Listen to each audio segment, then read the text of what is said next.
Years ago, the great screen actor Jimmy Cagney was working with a young actress that was about to be fired. He went to the director and said, "Let me talk to her." And he walked over to the actress and he said, "Look, it's simple. You walk in the room, you plant your feet, look me in the eye, and tell the truth." The logo of the X-Files is "The truth is out there." The truth is out there. I'm going to paraphrase. The truth is in here. You're about to hear the truth. I'm an actor. My name is John Cipher. For 7 years, I walked through the door, planted my feet, and tried to tell the truth as Chief Daniels on Hill Street Blues, as General Craig on the hit sitcom Major Dad. I was 2 years on Dynasty. You're on Knots Landing. I've done 5 afternoon soap operas, 12 Broadway shows, and 20 films.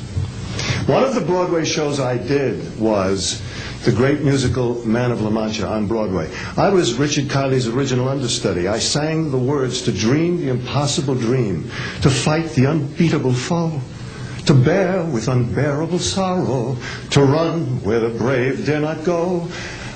I'm here to introduce your host this morning, Dr. Stephen Greer. He's a man who is running pell-mell where the brave dare not go. He was an emergency room physician. In fact, the director of emergency medicine at a major hospital in North Carolina. 3 years ago, he sat his wife and his 4 daughters down and said, "I've been doing this part-time, running after the truth, for 7 years now. Now I'm going to do it full-time." He walked away from all that money to pursue the truth. I always think of Hamlet's great line to Horatio, "There are more things between heaven and hell than are dreamed of in your philosophy, Horatio." I'm going to introduce a man who says, there are more things between heaven and hell than any of us have accepted.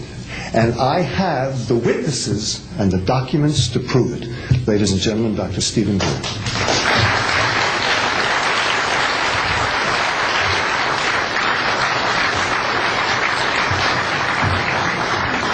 Thank you very much, John. Members of the press, the American public, and people of the world.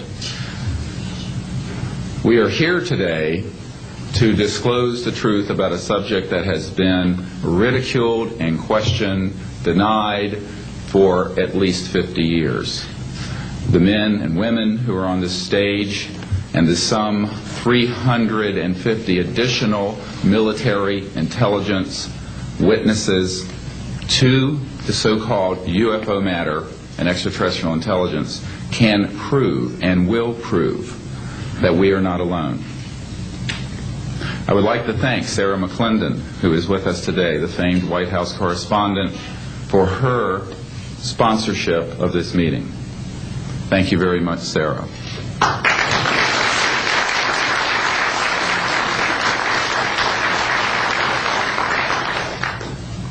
In 1993, a group of military advisors to this project and I met out in the countryside in Virginia.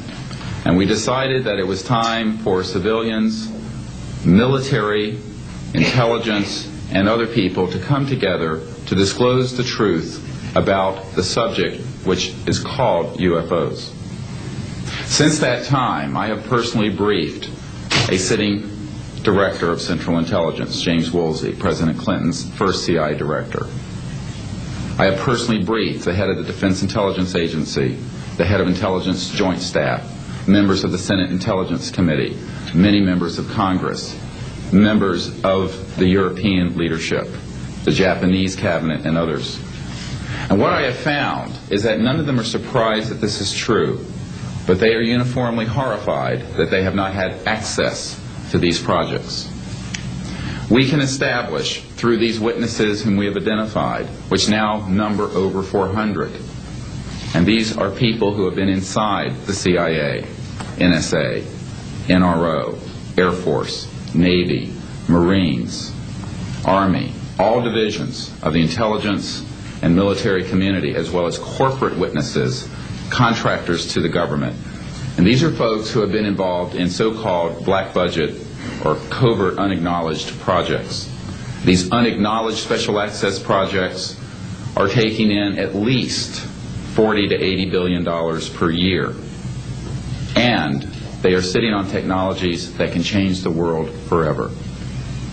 The reason we are coming forward now is that we are asking for the U.S. Congress and for President Bush to move towards an official inquiry and disclosure on this subject. It has the most profound implications for the human future, for the U.S. national security, and for world peace.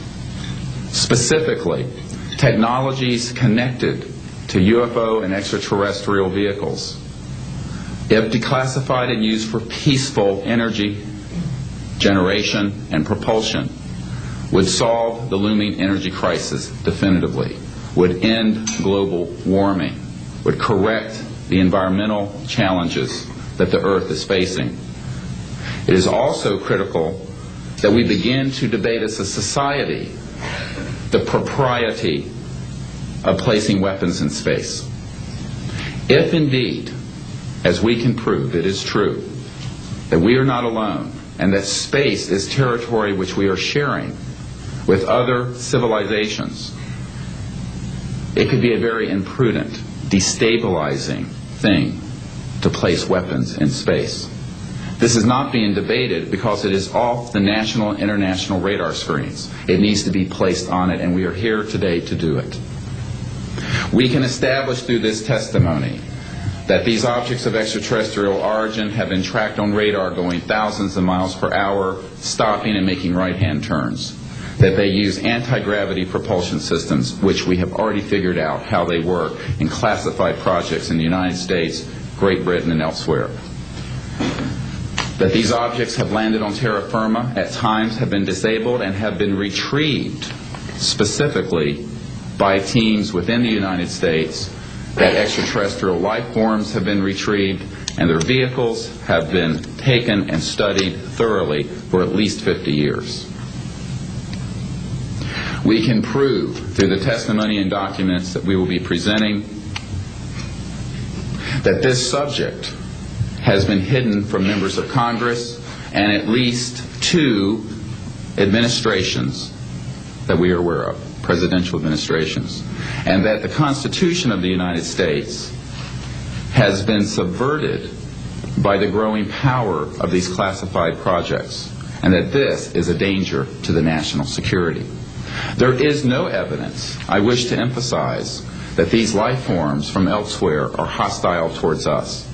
But there is a great deal of evidence that they are concerned with our hostility.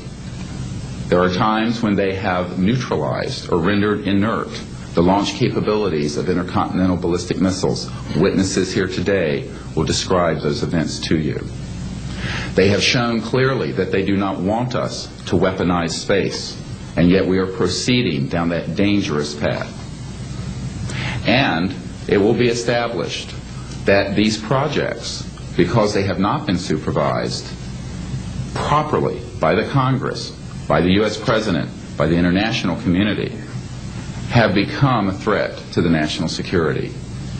And for this reason, we feel we must disclose the facts. This is the beginning of the campaign for disclosure. And in a memo that I wrote to President Bush last week, I've stated that this campaign will persist until our goals are met, and they are as follows: that we have open, honest hearings on the subject in the U.S. Congress,